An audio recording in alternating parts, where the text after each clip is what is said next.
হোলিপ ইনভার্টারের of button কিভাবে enable করতে হয়। তো এখানে আমরা দেখতেছি অফ বাটনটি কাজ করতেছে না। মূলত ইনভার্টারটি এই মুহূর্তে হ্যান্ড মোডে রানিং অবস্থায় রয়েছে, কিন্তু আমরা অফ বাটনের মাধ্যমে অফ করতে পারতেছি না, কিন্তু হ্যান্ড মোডটি ঠিকই কাজ করতেছে। তো প্রত্যেকটি বাটনের জন্যই হোলিপ ইনভার্টারে প্যারামিটার রয়েছে। আমরা অফ বাটন এনেবল করার জন্য অফ বাটনের যে প্যারামিটার রয়েছে সেখানে প্রোগ্রাম সেট করলেই অফ বাটনটি অ্যাক্টিভ হয়ে যাবে। তো আমরা একে অটো মোড করলাম। অটো মোডে ইনভার্টারটি স্টপ হয়ে যাচ্ছে।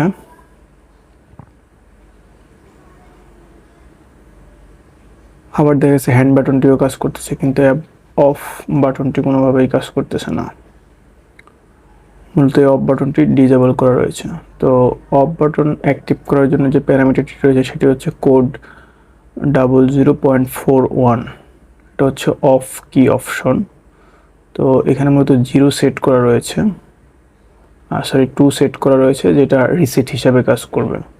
তো এখানে 41-এ যেহেতু 2 সেট করেছে, এটি শুধুমাত্র রিসেট হিসাবে কাজ করতেছে, বাট অফ বাটন হিসাবে কাজ করতেছে না। আমরা এখানে 1 সেট করলাম যাতে করে এটি অফ বাটন হিসাবে কাজ করে।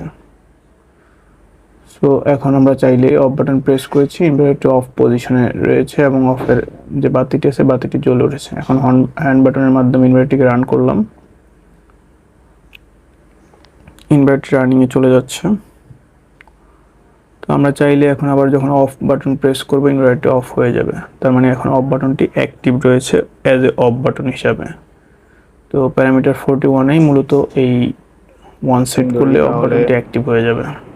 270 ইনভার্টারটি এই মুহূর্তে রানিং পজিশনে রয়েছে 50 হার্টজ ফ্রিকোয়েন্সি পার ফেজে ইউবিডব্লিউ তে। এই অবস্থা থেকে যখন আমরা অফ করতে যাব ইনভার্টারটিকে, তার সাথে সাথে ভোল্টেজ কিভাবে ডিক্রিজ করে আমরা এখন ইনভার্টারটিকে অফ করব, বিষয়টা আউটপুটে চেক করব একটি ডিজিটাল মাল্টিমিটারের মাধ্যমে। আমরা এখানে দেখতেছি আমরা ভোল্টেজও চেক করব, ফ্রিকোয়েন্সির সাথে সাথে ফেজ টু ফেজ ভোল্টেজ আমার আউটপুটের ভোল্টেজও কমতে থাকবে। আমার ফ্রিকোয়েন্সি ডিক্রিজিং এর সাথে সাথে মানে হচ্ছে আউটপুটে যে ভোল্টেজটি রয়েছে এই ভোল্টেজে ডিপেন্ড করতেছে আমার ফ্রিকোয়েন্সির উপরে। এভাবে মূলত ইনভার্টার মোটরকে কন্ট্রোল করে থাকে, ভোল্টেজ ইনভার্টারগুলো কাজ করে থাকে রিডিউসিং এর মাধ্যমে।